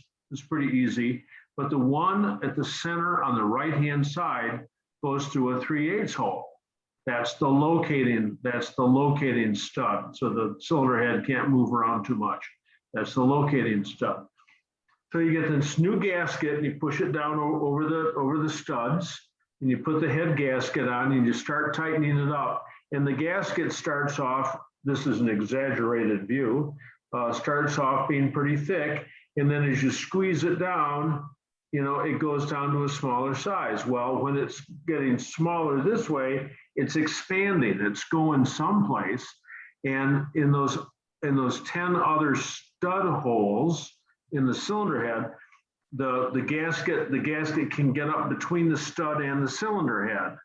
But on the right-hand side, the middle stud, there's no place, if it's going to expand inwards towards the stud, there's no place for it to move into.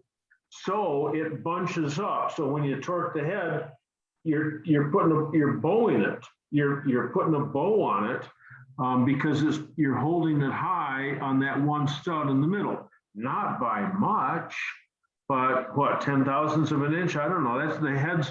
If the heads crack externally, it's always between 2 and 3, right at that stud. It's because the head's bowed. They all leak there. Why is that? Because the head's bowed.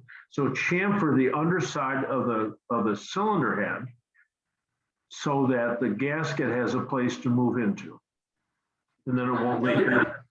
John, that chamfering is just on the locator hole or all 11 studs? Oh, just do it on all of them.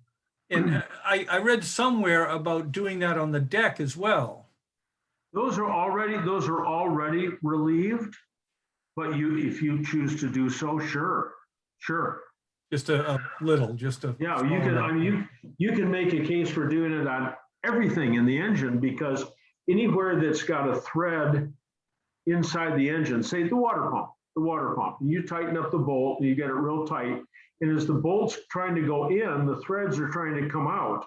So if you put a surfacing block there and rub it, you'll get these little rings right around where the threads are at the hole, because the threads are trying to come out of the hole as the bolt's trying to go in. So it behooves you to chamfer every hole in the engine. Good. Thank you. Yeah. Okay. Gary, I don't know why you can't send just to me. Okay.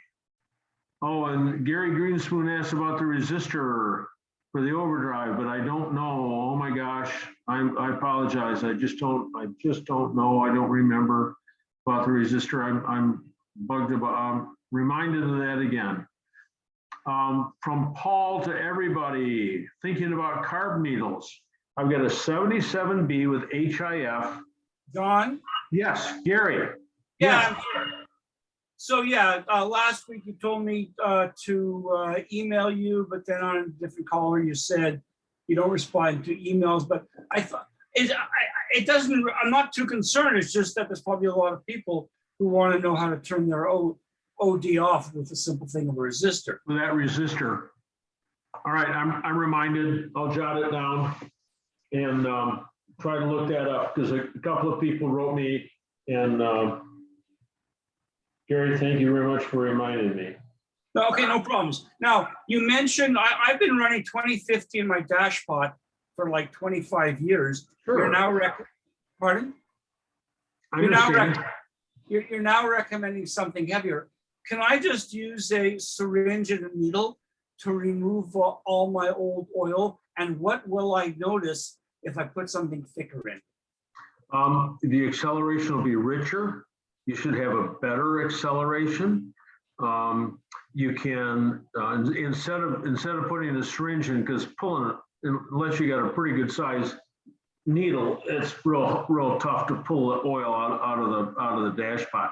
Instead, just take the 3 screws out of the air piston, out of the suction chamber. Take the 3 screws out and lift that and the spring out, and then just take the piston and turn it upside down and let it drool out. Or just fill it up with 90 weight and push the plunger back into it 3 or 4 times and sort of stir it all up. And what you'll end up with is mostly 90 weight instead of the engine oil. So there's a couple different ways to go about that. Okay, thank you. Just to, just quickly, just to let you know, I'm really happy with my CS130. I'm happy with my CS130. And finally, Michael, or John, last time we met, you were talking about the 2 Michaels in prison. Michael Spavorg and Michael Kovic have just been released after almost 3 years detention. Yes, I saw that. I saw that. Yep. Big, I don't know. There's some places in the world you don't want to travel. It's crazy. Or buy from, or buy from, John. Yeah, or buy from. Yeah, that's true too. So, thank you, sir. Gary's from Victoria, BC. So here we got Paul. Paul's looking at carburetor needles for 77B with HIFs and K&N filters. So just offhand, I'd use the ABDs. Oh, you already said that are in there. What are those? CUD 1004s? I think that's the part number. ABDs. I think that's probably good. You know, you don't know what carb needle you need until you inspect it. And how can you inspect it? So follow me through on this. This is real intense. First of all, you gotta have a bung welded into your exhaust, and you gotta get a wideband oxygen sensor in the bung. And then so you can watch and see what your CO is, unburned, not fully oxygenated. And you can tell from that whether your needle is too rich or too lean when you're running. And then you need some sort of little camera looking down the throat of your carburetor as you drive. And then you've got to be able to coordinate the position of the air piston, how high up it is, with the leanness or richness, depending on whether you are backing off on the throttle, even throttle, or full throttle, accelerating, which of course would mean it would be richer. And from that, then you can say, oh, well, at position 7, my needle should be a little richer. And then you can go in the needle charts, which are online, and look at that. But beyond that, it's just hit and miss. The AAAs, I don't like the AAA needles. Those are way too, I think they're way too lean or something. I don't like those. The ABD needles, I love those. So anyway, that's my comment. Paul, are you still online here? Talked a lot about your needles. Okay. All right. So anyway, here we got from Rui from Toronto. John, do you have any more detailed instruction on how to do some of the items on that complete lube checklist? And for those of us who cannot spare 6 hours, more like 12 hours if you're doing it yourself, how would you break down this checklist into more manageable parts? You've got stuff that's roadside, you know, you're out driving it, or you're sitting in your garage and you're looking at it and you tick stuff off and jack up the back end one time and go underneath there. If you're home, you don't even have a hoist, you know, you got to be down there on the ground and you're tightening up nuts and bolts and so forth. But I don't have more of a detailed explanation on how to do all these various things, just like the gentleman who's saying, oh, you know, he's got the clack in the back. And I said, well, that's a 5/8 and 11/16 wrench to tighten up the knuckles from the anti-sway bar on the 77B. There's a lot of that. I wish I had time to write all that stuff down. I buy lottery tickets. I'm waiting. I'm waiting to win. And when I do, then I can get a secretary and we can go and zip through all this stuff, but man, it's so frustrating because there's a lot of knowledge.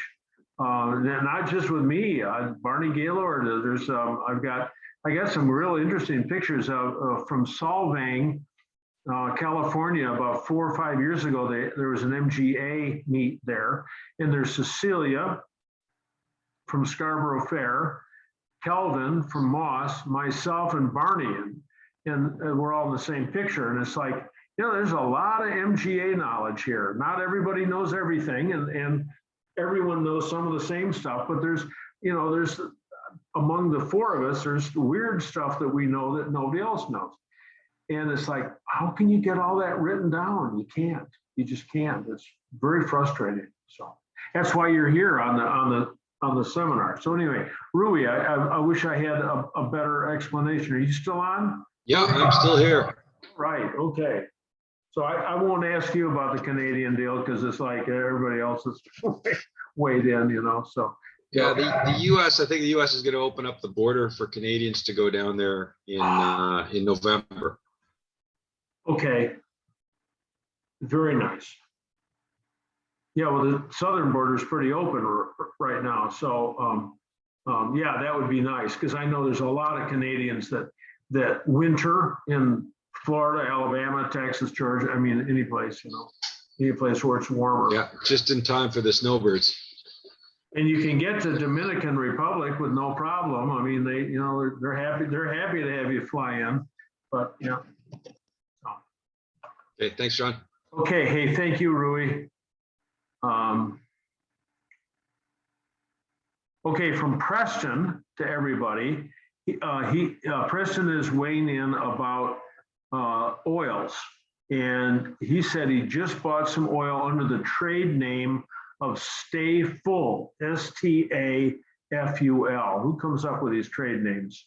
Stay Full, but he bought it GL4 in 8090. So my comment before that maybe you couldn't find GL4, Preston is alerting us that in fact he did find. Yeah, it's Stay Lube. So Stay Full is my Autolite Ford side of my cars, but Stay Lube, which is a GL4. You can get it at Napa. You can get it at a lot of different places. Oh, Amazon. okay, all right, okay. I swear the last time I was in Napa, I asked for GL4 and the guy didn't know, but maybe it was on here that someone told me. So yeah, but I went to Napa. They did have it. It's a Stay Lube as well. Okay. You can get a lot of places. Great. Where are you from, Preston? North Atlanta, Alpharetta. Okay. All right. Uh-oh, Ryan Massfuller. The link to your lubrication checklist is broken. No, it's not. No, I'm sorry. Look at the next I'm one. sorry. I'm an idiot.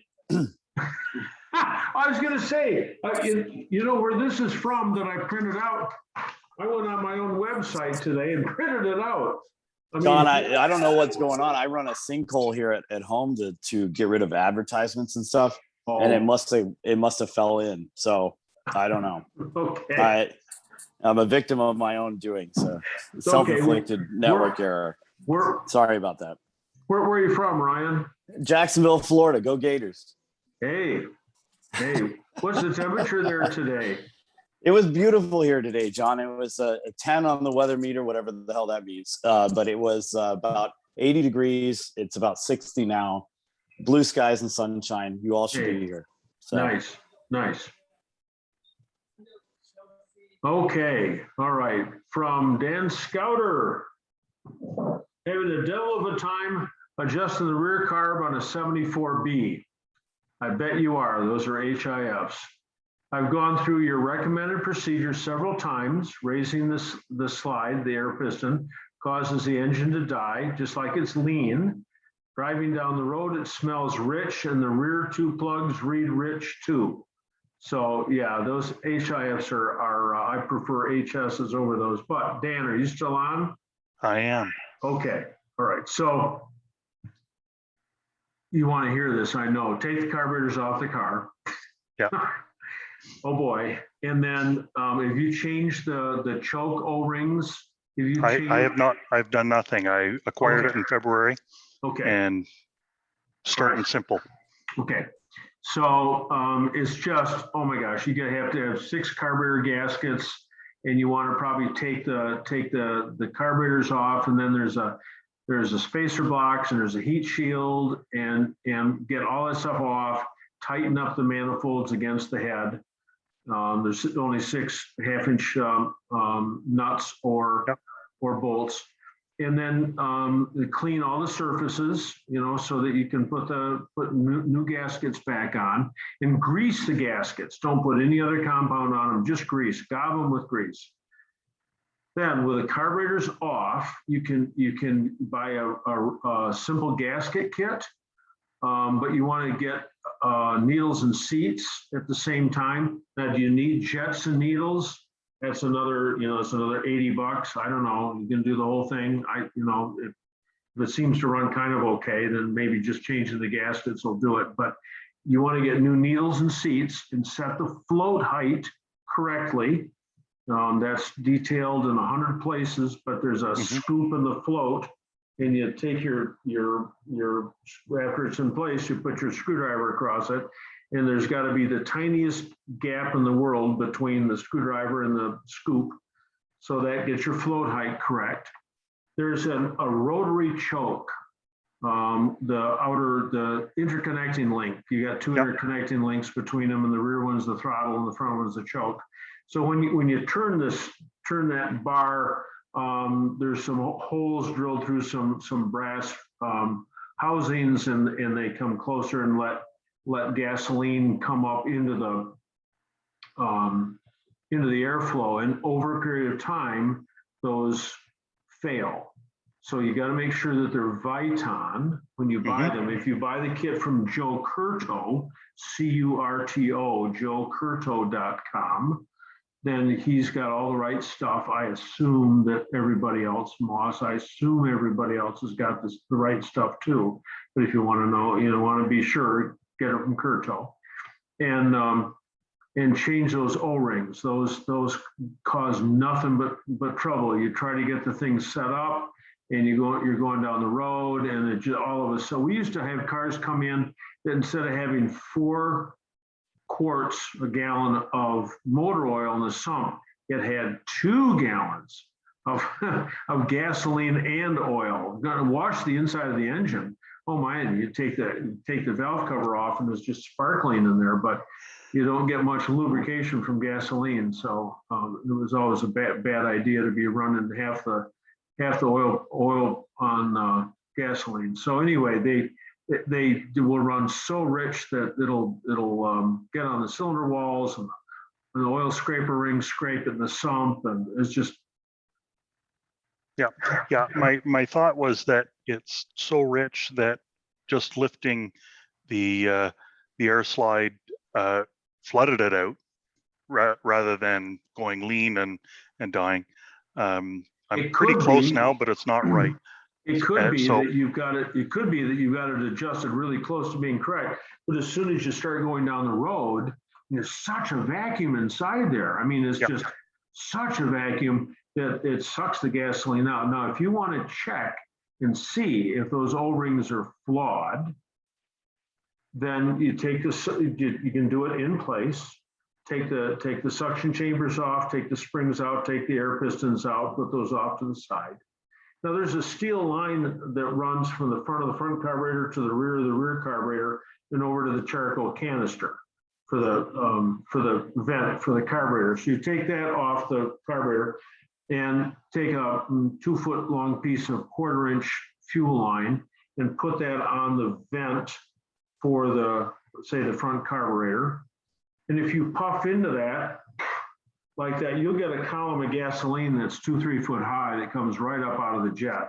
Like, oh my, he's not lying. It's really true. It's a huge. So don't have an exposed incandescent bulb under your bonnet.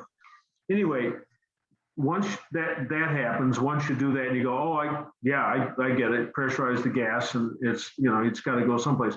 Put your index finger on the main jet and blow so hard you see stars. Don't put an airline up to it. That's way too much pressure, but you can get through 3 pounds or so with your mouth. blow really hard. And if you get oil that burbling up out of the rear hole, or the rear offset hole to the rear of the jet, that's a failure, that O-ring, and a textbook case, and that's what you'll find, I'm sure. So that then requires, and just you do one carburetor at a time, obviously, and I can do them real fast because I know just the way the stuff goes, but it can be like, wait, how does that go back together? So take some pictures to start off with, and have it get stuff really clean. So you can always send the carburetors out and have them done, but then they come back and it's $400 or $500, and you can a lot of the stuff, of course, you can do yourself. So. Okay, I'll soon have 6 months where there's no driving, so it's okay. Okay, all right. Where are you from? Ottawa, Canada. Okay, all right. You guys just did have an election? We did. With absolutely no change. Oh, okay, all right. Well, hey, it could be worse. It could. Okay, all right. Thanks very much, Martin Heisel, but you still can't go from Canada to the U.S. Oh. All right. Yeah, I was just responding to one of the points that someone was making. Although I will, thanks for calling on me. I will ask a quick question. I joined you a bit late because I was actually out in my 77B for a drive with my wife this evening. I'm in London, Ontario. Okay. We'd actually spoken a few years ago when I put my B on the road. And I was noticing, I think I had a similar issue as, I think it was Steve, which I think is a rear end issue in my case. As I'm going, I noticed tonight as I shift, going from about 2,200 RPM to about 2,800, I would describe it almost as a bit of a chatter. And I think it's coming from the rear end. I've had the car for 4 years. It was my dad's for 10 years before that. And I tried going through all sorts of things last year, doing the brakes, changing the valve cover, et cetera, changing the gear oil in the transmission. And I planned to do the rear end, but let me see if I can find my picture. You'll bear with me. This is what it looks like. So I don't know if you can actually even see that. You can probably see the rust. I'm gonna go to speaker view. Okay, so what am I looking at here? So that is the differential. Oh, okay. All right, gotcha. And you see, it looks like there's maybe a little oil weeping out of it. Oh, I tried, of course, I must not have the right wrench to be able to get it out. I just used I think it was probably a 1/2 inch socket and could not loosen it and stopped. But the other thing that I noticed in looking at it, if you look at one of the bolts on the side, it looks like there's actually a piece of plastic zip tie around it. So it looks like somebody sort of botched it up at one point. But as a result, I have not been able to get the filler nut out of it. And I've not wanted to dump the oil out of the bottom without knowing that I can get it back in the top. So usually you can take it's a square, the filler is a square. Usually you can take a 3/8 drive and put it in there, and it's just in there tight, and it'll come out. But it's not really 3/8; it's 7/16, and there's a specific tool for that. Because eventually, a 3/8, if it's crummy, or it'll start to move in there. Round it off. Yeah. So, but it's a 7/16. It's a specific tool for pulling out rear axle plugs. And it wasn't until 79 or 80 that they put a star drive hex. The hex is easy. That's but that square one. Usually you can get that with a 3/8, but. I appreciate that. I guess the other question, again, I'm not sure who did it, but it looks at some point like somebody, either one of the bolts wasn't tight enough or something. It almost looks like somebody put a zip tie around it underneath the head to take up some of the space. Well, and that it would seem so, but originally there was a piece of fabric. I can't begin to tell you what kind of fabric, but it was on a little plate, and that came over and held the handbrake cable, the main handbrake cable, from sagging too much. It held it up. So the zip ties, no doubt, are only to hold that up, or were to hold that up, and that's all that's going on there. I'll bet. Got it. So I don't have to worry about the having to change out the differential case or anything like that. No. Hopefully. Okay. I will give it a try. Thank you very much. And like everybody, I really appreciate you doing this.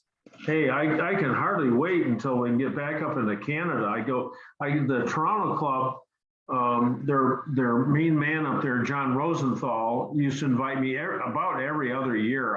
Oh my gosh, I've been up there a lot. They have a seminar for the Toronto MG club. It takes in the GTA. Sometimes you get some people from other places, but gosh, it's just lots of fun. Now, Rosenthal's passed away, pancreatic cancer, a couple of years ago, and then here came COVID. So our next big chance to get up there is to Peterborough, which is next June. But man, I'm just hankering. It's always fun to go up. Always fun. So anyway, I think last weekend was supposed to be the big one just outside of Toronto in Bronte Creek, which would have been off. So yeah, I'm only 45 minutes from the Michigan border, and that might as well be a world away. But anyways, thank you and keep well. Do you know Alan? Alan lives about a half a mile from the Peace Bridge there.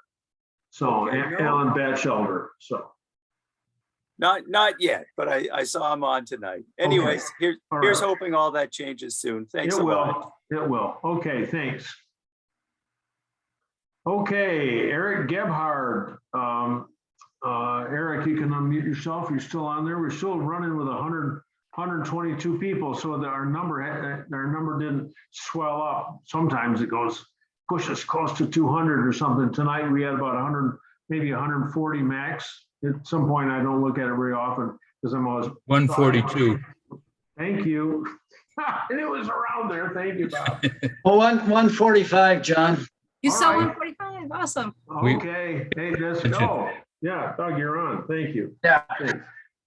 I can never tell from your hairstyle who's on. So anyway, all right, Eric, I have a 79B, okay, and I'm having an occasional squeal in the fan belt that's caused by the alternator. What's happening? The fan belt's too loose. Either if you don't think it's too loose, buy a new fan belt, but the fan belt should be tight enough so that when the end, sounds like a safety ad, don't put your thumb on the alternator fan while the engine is running, but while it's off, if you can spin the alternator fan anti-clockwise, counterclockwise, if you can make the alternator fan spin anti-clockwise, it's too loose. So, you know, how tight's the fan belt supposed to be? They say, oh, it's supposed to have a ½ an inch of deflection. Well, who's pushing? You can always get ½ an inch of deflection. Always. That's a real old, anyway, it's got to be tight enough. Sometimes a belt will glaze up. A solid belt, most new belts are internally cogged belts. Those are a lot better belts. So anyway, just get it tighter. Eric, are you still with us? I am, yes. Okay, so just get it tighter. Thanks. Okay. And Vincent Meyer was weighed in and said that he's used some belts that grip better than others. Yep, and I've used belt dressing on the ones that slip with good results. So, yep. And these guys have been talking back and forth about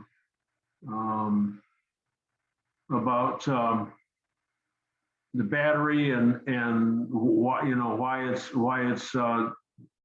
slipping and so forth. Donald Bueller, John, you have greatly improved your video. Thank you. Thank you. So let's see, Robert, here we go. We're about down to it too. I got to limit myself to, I got to get up early tomorrow. So we're just about at the end of our 2 hours, and I haven't made a second pitch but I will now. For my PayPal button, please, thank you very kindly. Go on my website where you got the complete lube list from and hit that PayPal button and send something my way. I really appreciate it. Thank you very much. From Robert, hi, John, love your work. I have a 70B Roadster with 14-inch 60-spoke rims. That's factory size. I recently came across a set of 48-spoke 15-inch rims. I think the 15-inch is fine, but what about the number of spokes? Roberto in Melbourne, Australia. Sorry it took so long to get to you. I don't think 48 spokes, well, 48 spokes is probably enough. It's enough on an MGA. I mean, it depends on the type of driving that you're going to do. A 15-inch rim will fit on an MGB, no problem at all. Hello. Speedo is going to be, yeah, Speedo is going to be. I'm going to hit mute all here. And that's going to take care of that, except for Roberto, who, if he's still on from Melbourne. Yeah, I'm here. Thanks, John. Hey, okay. All right. So, you know, the MGAs used a 48 spoke rim, and they're marginally less powerful than a B. If the rims are straight and you like them and they got tires on them, put them on and see how they handle for you. You could go around the rim first and take something, screwdriver, something, and tunk each spoke. And if the spoke is tight, it rings, ding. But if it's loose, it's got a dull thud. And just offhand, a third of them will have a dull thud because the wheels aren't new anymore. I mean, they're probably old. But as long as none of them are loose, like where you can grab them and shake them, where they're loose, you'll probably be okay. I just go ahead and try it. I mean, if you're going to do hole shots and you know you're gonna do all kinds of competition stuff and do a lot of heavy accelerations, maybe 48 spoke rims aren't enough, but I bet they'll be just fine. Okay, that's great. Thank you. Yep. And I've got 15-inch rims on my MGA, which is original, but I've got a 3.9 differential from an MGB. So when I'm doing $5,000 on my TAC, I'm doing 90 miles an hour. So that's you know, that's an advantage of having that 3.9 diff in there, so you can get a few more miles per hour per RPM by having those larger tires. 16-inch tires don't work. We had a customer that wanted 16 inches on his. They looked really cool, but the tires were about that. I mean, they weren't square tires. They were real flat, rectangular tires, and its steering was just a horror. So what's your temperature in Melbourne, Australia today? Well, we've just entered spring, so we're sitting at about 16 degrees outside. That's Celsius. Yeah, it's a nice day. Nice day. The bees are out. Excellent, excellent. And are you guys still all locked down for COVID? Sadly, we are. This is our 6th lockdown, and yes, we've locked down. I think we're world record holders for lockdowns. I've seen pictures in the U.S. press of policemen chasing people who are, I don't know, their last names don't end in SON or something, so they can't go out on Thursdays, and they know who they are, and they're chasing them. I don't know. I know they got pretty heavy restrictions there, but you know you got to do what you're going to do to be happy when this whole thing's over. So that is true. Well, thanks. What time? It's 9 o'clock Eastern. What time is it there? It's 11 a.m. here at the moment. All right. Okay. All right. Well, anyway, thanks very much for weighing in and asking the question. So it's gone 9:02. It's it says I got 33 more messages on here. Oh my gosh, you know, but there just isn't enough time. So I just want to thank everybody for being on tonight and asking questions. And again, like Gary Greenspoon reminded me, I had some embarrassment. I don't answer all my emails. I'm not Ann Landers, who always claimed that she answered every letter that she ever got. But bully for her, I don't, I can't, don't have enough time. But if you want to know something, call me. Call me. I'm here. I'll answer and try to help you out. So until next time, and our next one up is the 11th, October 11th. Now, I'm going to be in Washington, D.C. That evening at Randy Shuck's house, probably. He's got 5 or 6 MGs lined up for me to work on in DC, and that's right after the Hunt Country Classic. And then I'm going to stay there for another week or two, working on some T-types and stuff. But I'm not sure how. We'll just have to see if Randy's got a good enough internet connection for me to do a Zoom from his house. So if he does, we'll do it in his garage, and we won't have my cabinets behind me. You know, I do have. It's so nice. I do have better backgrounds, but since I don't have a green screen, since I don't have a green screen, then when I go to move, stuff gets pixelated pretty easily. So maybe what I should just do is get a green screen. But anyway, it'll be a different background at Randy Shuck's house. So let me just go back to my normal background screen here. This is my favorite picture of my late wife, Caroline, on a train in Germany, 1977. I got lots of screens here I can pull up, but let me just go back up to none. There we go. So anyway, so we'll bring it to a close. My third pitch, right quickly following the second pitch, because time goes so fast, to go on the website and help me out with a PayPal. That'd be very kind. And I enjoy talking to everybody. And you know, if you got a question, call, drive your car. You know, we're going into the perfect season here in the States. Perfect season for driving, where it's nice and cool in the morning and it's not 100 degrees. I built that 73 MGB GT for my daughter. And of course, we get it out to California, right? I don't know, the beginning of, it's July, something like that, where it's 115 in the shade. It does not like that kind of temperature. Oh my gosh. But as soon as it cools down a little bit, I know that car will run better, and my car runs great almost all the time, but the cooler it is, the better it runs. So anyway, hats off to everybody who was here. Thank you very kindly, everyone, and you see the same people lots and lots, so it's very kind. So thank you, John. Unmute yourself as we go. Thanks, John. Here. Thank you, John. You answered all the questions before I could ask them. Oh, yeah, that's right. Bob said you had some questions tonight. Yeah, but you answered them all, so. Oh, good. All right. Okay.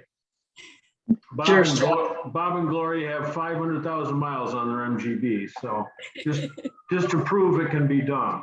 So. And it's fun. It's a lot of fun. Great. Doug, thank you for counting tonight. What's that behind you? Teacups in a box? Or what? It's a golf ball display case. And while I'm at it, I thought I might display my latest pith helmet for you, John. This is it's actually a collapsible pith helmet. You can fold it up. It's good for summer use, and it has a chin strap. So when I drive my T-type in the summer, I tighten up the chin strap, John, and it doesn't blow off. One of my many pith helmets, especially for you, John. Thank you, Doug and I have next time we come on, we'll have our pith helmet war again. So yeah. Doug and I go way back. We both attended the Beatles concert at White Sox Park in August 1965. But come to find out, I went in the afternoon, and Doug went at night. But he still has his ticket to prove he was there. Yeah, that was in the days when they actually had doubleheader concerts. And yeah, I saw my ticket stub is safely ensconced in the safety deposit box. That's before Broadway was a through street.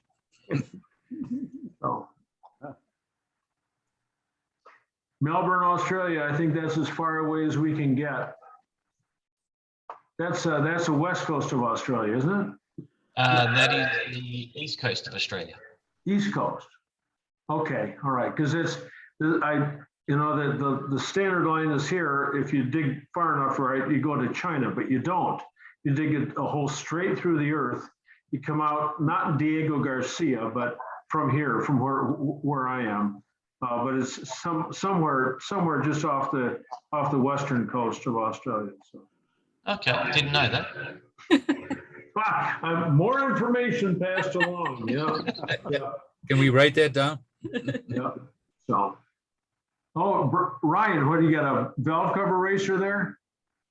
You like that, John? I just got it. Just got the carbs on tonight, and I saw the valve cover. I thought it was a valve cover racer because it's painted that Ford blue. But you like that? No, I picked it out. I don't know. I was trying to do something different. I did the water pump in the blue, and I've got my pedal box cover is in process of drying blue. So it's all coming together. What kind of alternator is that? That's a that's that dreaded Saturn you hate so much. I didn't say I hated it. I just but it fits right on. So it looks good. Yeah. Yep. And it uses all the same mounts. So yeah. Right. No, I think it's coming along, John. It's running. It's humming like a sewing machine right now. So now just got to finish doing I've got the cross member down here, just putting it together, and the complete suspension bushing kit I bought from suspension.com because it was like half the price of Moss. Didn't come with the mounting pads to go between the cross member and the car. Yeah, so it wasn't quite complete. So my father and I are still busting our butts trying to get this thing done. So. Hey, that's a big project, putting that front cross member back on. Oh my gosh. You better believe it. But we did. I got this back on last night. This is my favorite part of the whole car. Ready?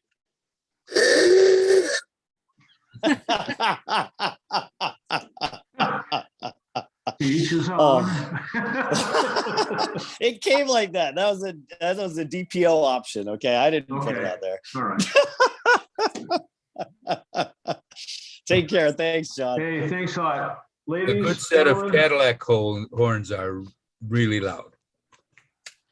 Air horns, that's the best thing. It's the best thing you can buy. It doesn't matter if you've got an MGA and you're from Jackson, Michigan.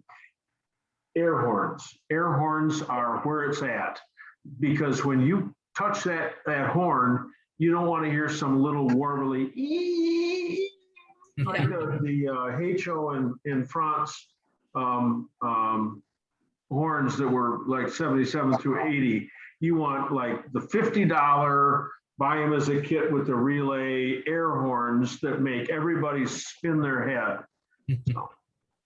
All right.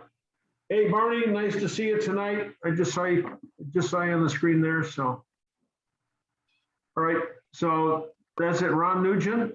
Hey, pleasure. It is a pleasure, John. Ron's car's been on jack stands for longer than Ryan's has been on. So. Probably pushing 25 years. Right, 30. All right. Okay, well, anyway, thank you. Thank you, everybody. Tom Snook, nice to see you on tonight. So David Massey, nice to see you. So Bob and Gloria always. So. Good to be here. All right. Thanks, ladies and gentlemen. Thanks, John. Good night. Thank you, John. Thank you, John. Good night. Thanks, John. Good night, John. Good night. Good night, John.